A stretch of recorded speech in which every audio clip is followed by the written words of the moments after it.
네, 11시 터닝포인트 출발하겠습니다. 주말 사이 탄핵 정국이 계속 불확실성으로 남게 되면서 양시장 계속 좀 조정 나오고 있습니다. 환율도 1,430원 이상까지 폭등하는 흐름이고요.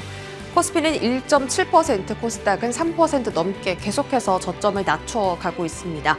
다만 외국인 수급이 좀 들어오고 있다는 점은 특이점입니다. 지금 4거래일 만에 거래소에서 매수 포지션 나타내고 있고요. 아침보다도 약간 더 매수세가 늘어나기도 했습니다.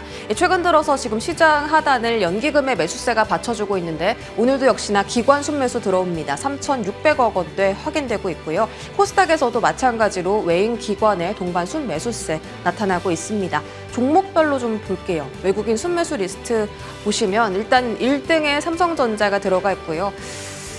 올해 하반기에 사실 삼성전자가 역사적인 수준까지 주가 하락세가 나타났었는데 오히려 지금 시장을 방어해주고 있는 것은 삼성전자와 SK하이닉스죠.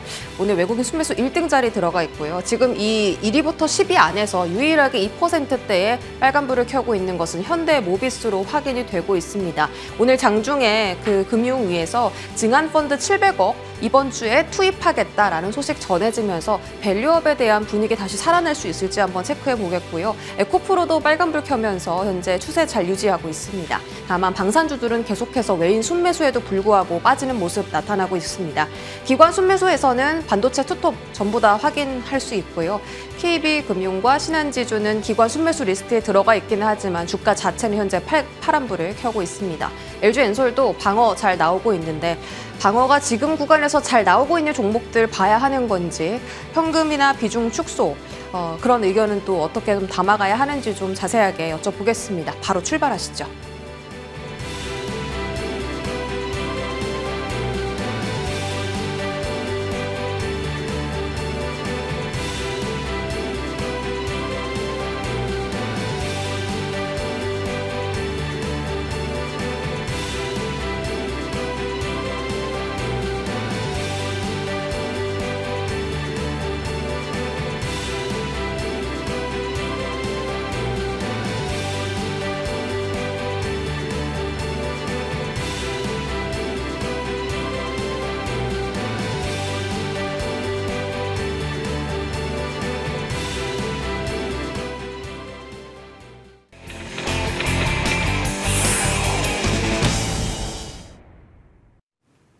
네, 오늘 탑10은 FR자산관리 길건우 대표와 함께하겠습니다. 어서 오세요.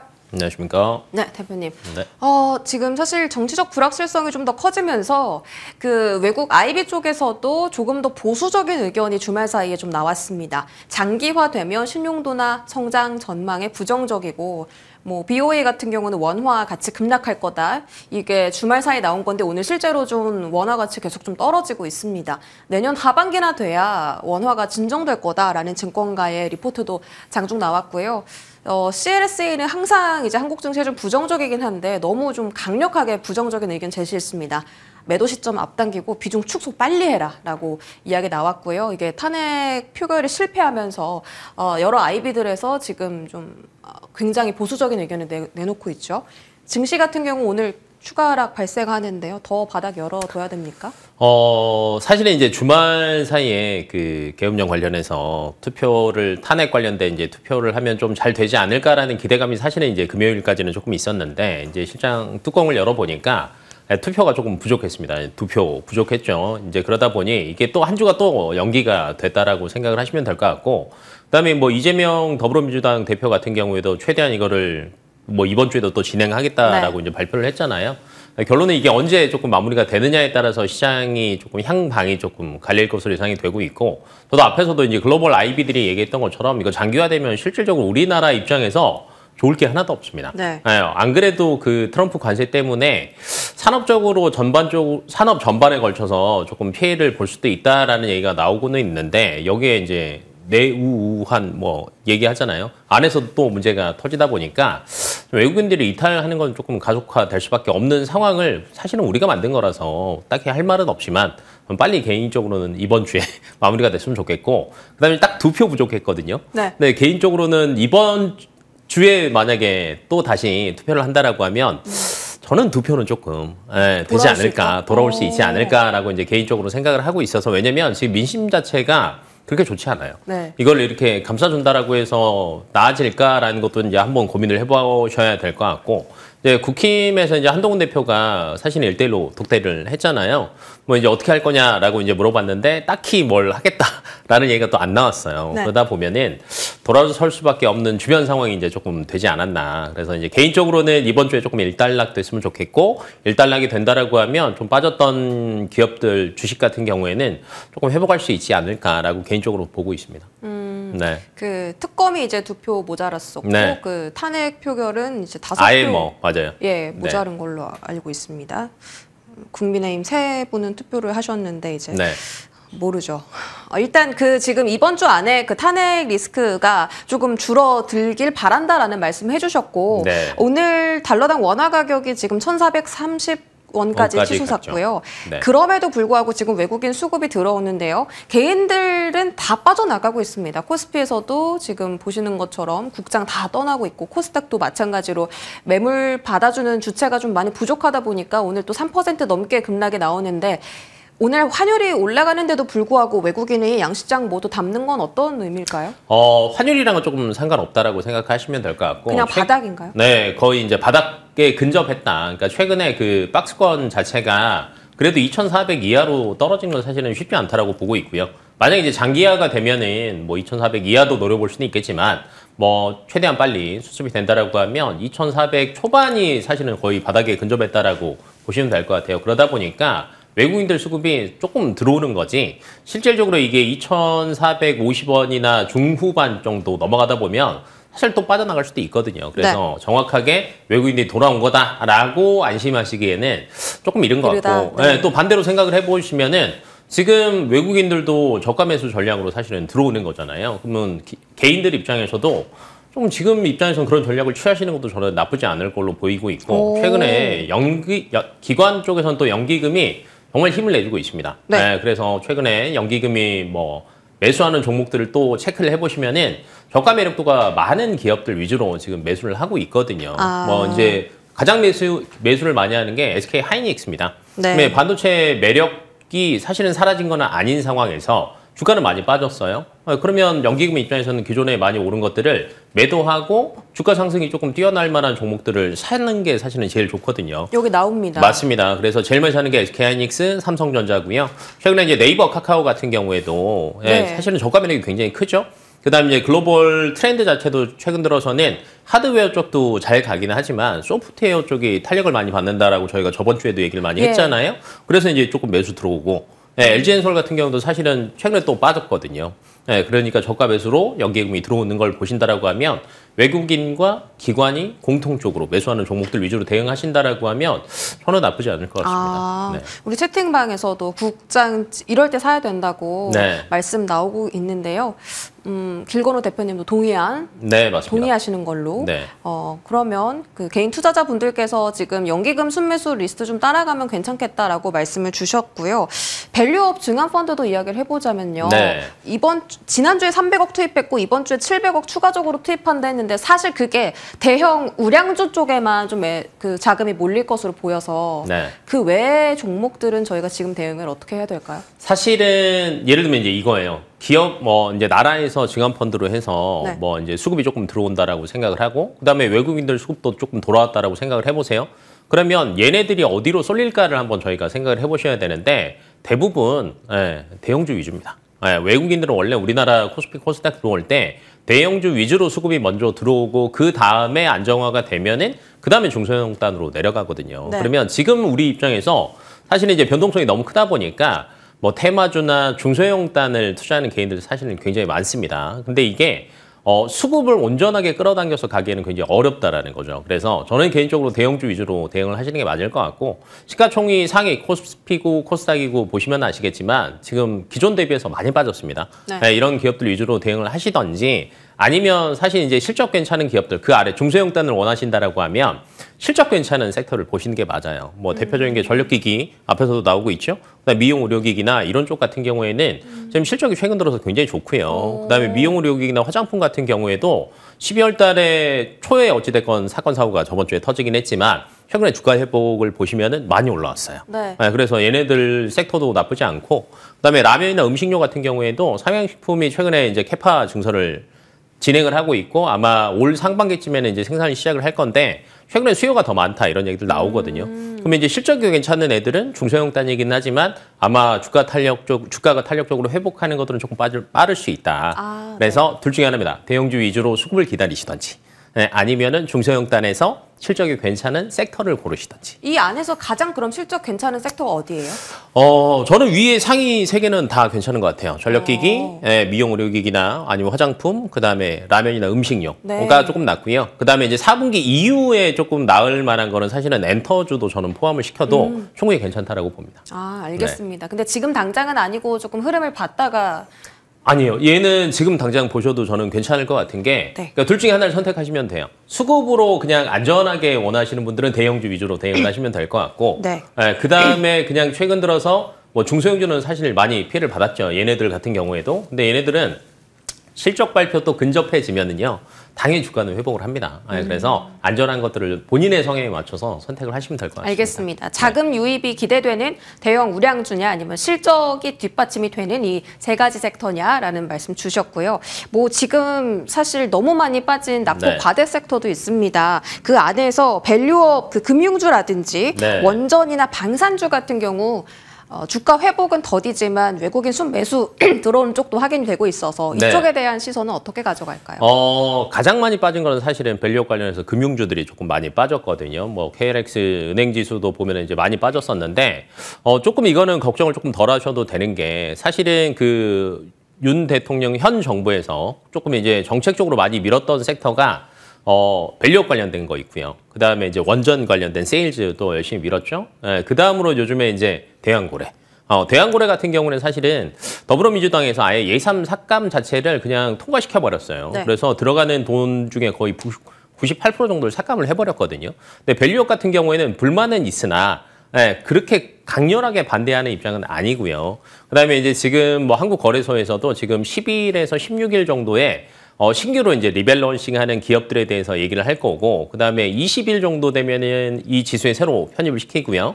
그다음에 이제 21일 정도 되면 밸류업 관련해서 또 투자적으로 후차적으로 투자도 하겠다라는 얘기들이 나오고 있거든요.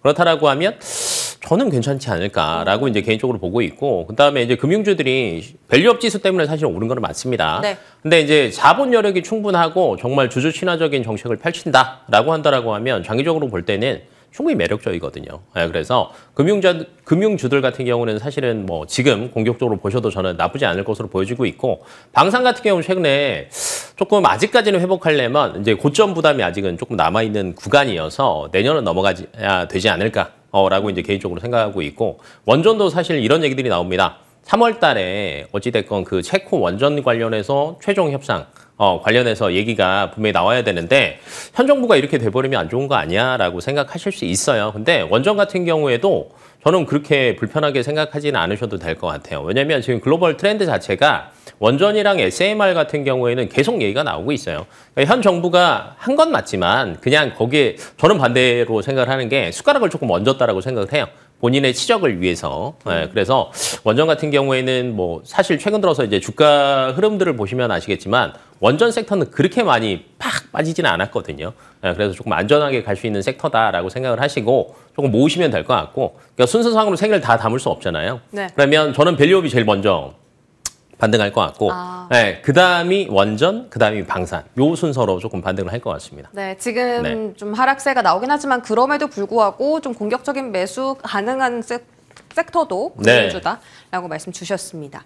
지금 그 여당과 야당이 같이 좀 추구하는 산업군을 정리를 해봤는데 여기서 딱 교집합이 되는 섹터가 바로 AI입니다. 이쪽에 대해서 뭐 지금 뭐 예산안도 결정을 해야 되고 좀 긴박한 상황이기 때문에 안전하게 양 당이 모두 다 추구하는 AI 쪽을 계속 좀 바라봐야 될까요? 소프트웨어도 마찬가지로. 맞아요. AI 같은 경우에는 뭐 양당이 정책적으로 한다 이것도 있지만 사실은 최근에 그냥 딱 시장 정말 괜찮았을 때, 뭐 트럼프가 되고 나서도 공통적으로 다 가는 건 우선 AI고요. 두 번째는 기존의 수급이 사실은 별로 안 들어왔습니다. 반도체랑 뭐 2차 전지나 특정 뭐 바이오 이쪽만 수급이 왔다 갔다 했었지 조금 넓게 퍼지지는 않았거든요. 근데 이제 연말연시 되면은 사실은 올해는 뭐 산타랠리가 조금 기대하기는 어렵게 상황이 흘러가고는 있지만 내년이 되면 어찌됐건 기대감을 안고 갈 거고요.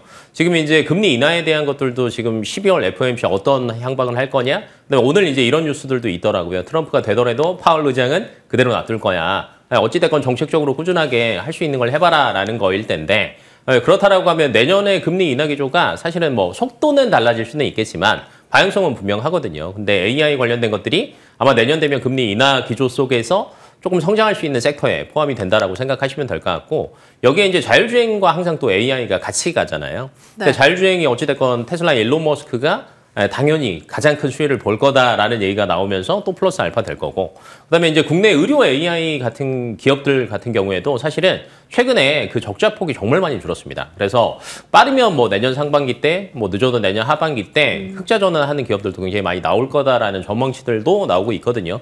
그런 측면에서 본다라고 하면 성장성, 금리 인하 수혜, 실적에 대한 기대감 세 가지를 다 가져가니까 AI 섹터 같은 경우는 충분히 뭐 보셔도 좋지 않을까 싶습니다. 구체적으로 하반기 흑자 전환 기대되는 기업이 어디가 있을까요? 지금 좀 빠른 게 뷰노나 류닛 같은 경우가 조금 이제 수치가 잘 나오고 있는데 뷰노 같은 경우에는 뭐 개당 단가는 그렇게 높지는 않아요. 근데 최근 들어서 병상 수가 조금 굉장히 많이 늘어났다는 거. 그래서 안정적으로 이제 국내에서 매출이 일어날 것으로 예상이 되고 있고요.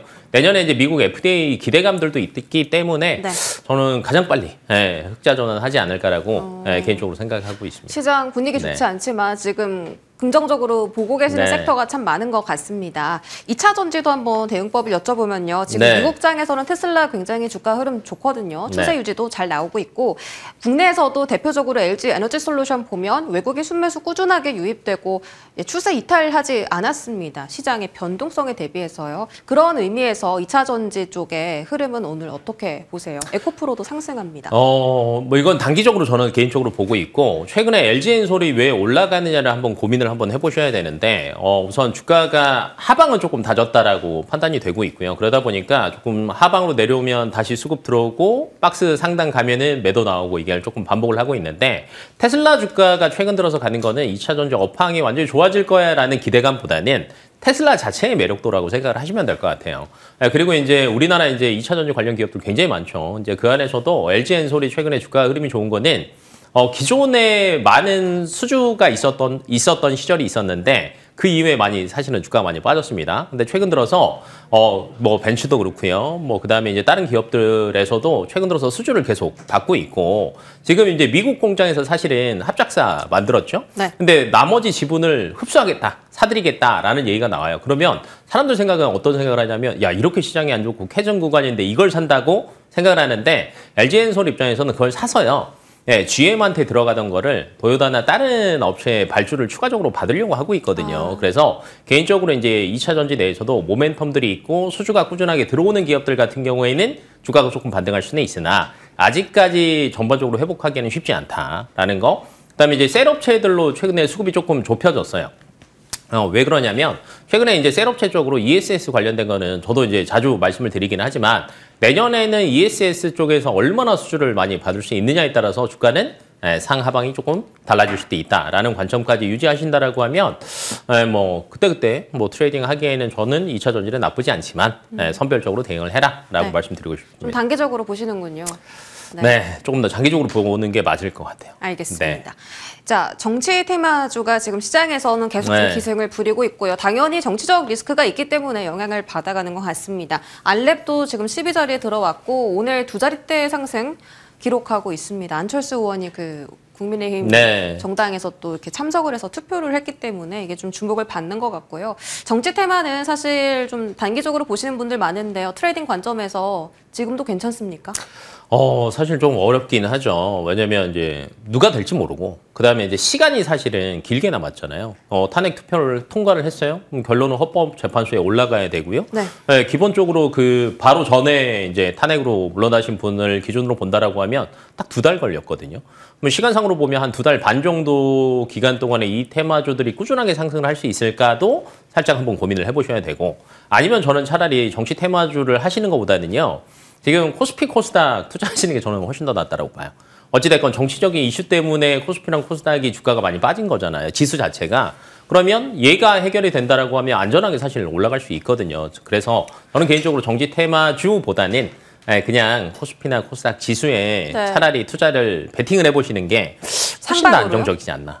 상방으로 베팅을 하시는 게 훨씬 더 안정적이지 않나. 네. 네. 지금까지 좀 뭐 전력 설비, 미용기기, 네. 화장품, 라면, 뭐 그리고 밸류업, 금융주까지 네. 지금 또 매수 가능하다라고 좀 긍정적인 의견 제시해 주셨는데 그럼 가장 주도 섹터인 반도체는 어떻게 보세요? 반도체 투톱도 오늘 잘 가거든요. 근데 그 주가 상승률을 만약에 본다라고 하면 네. 사실은 조금 딱 이 뉴스 때문에 저는 조금 더 어려울 것 같아요. 왜냐면 이제 최근에 그 레거시 쪽 디램이 사실 작년 하반기부터 올해 거의 한 2, 3분기 때까지 그래도 그나마 괜찮았던 거는 디램이랑 낸드 가격이 버텨줬어요. 근데 최근에 이제 중국 쪽이 워낙 뭐 공급을 너무 많이 하다 보니까 이 가격을 받쳐주지를 못하거든요. 그럼 이런 상황에서 끌고 가는 건 HBM밖에 없는 상태고요. 근데 이제 사실은 전반적으로 다 부담이 되는 상황에서 HBM이 끈다라고 해서 기존 대비 그렇게 서프라이즈한 실적이 나오지 않으면 주가 상승 그렇게 가져올 수 있을까라는 게 이번 엔비디아 실적 발표에 저는 조금 나왔다라고 보고 있거든요. 네. 뭐 그런 측면에서 본다라고 하면 분명히 기존 대비해서 조금 빠진 건 맞지만 뭐 그냥 드라마틱한 상승을 노리기에는 사실은 조금 어렵지 않나라고 개인적으로 보고 있어서 차라리 이제 반도체 쪽을 보시는 것보다는 그 외적인 섹터 오늘 사실 굉장히 많이 얘기를 했잖아요. 네. 살 거 많습니다. 또는 난 그것도 조금 어렵다라고 하면 정치적인 이런 불안감은 어찌됐건 해소가 될 거예요. 좋게 해결되든 아니면 기존 게 유지가 되든 해결은 됩니다. 그러면요. 코스피랑 코스닥은 어느 정도 분명히 회복을 할 수 있는 구간이 올 거예요. 그러면 차라리 상방에 베팅을 하시는 게 훨씬 더 반도체보다는 수익률이나 안정적인 면이나 훨씬 더 좋지 않을까 싶습니다. 대표님 네. 말씀처럼 좀 네. 반등이 시원하게 나와주면 좋겠네요. FR 자산관리 길건우 대표와 이야기 나눴습니다. 고맙습니다.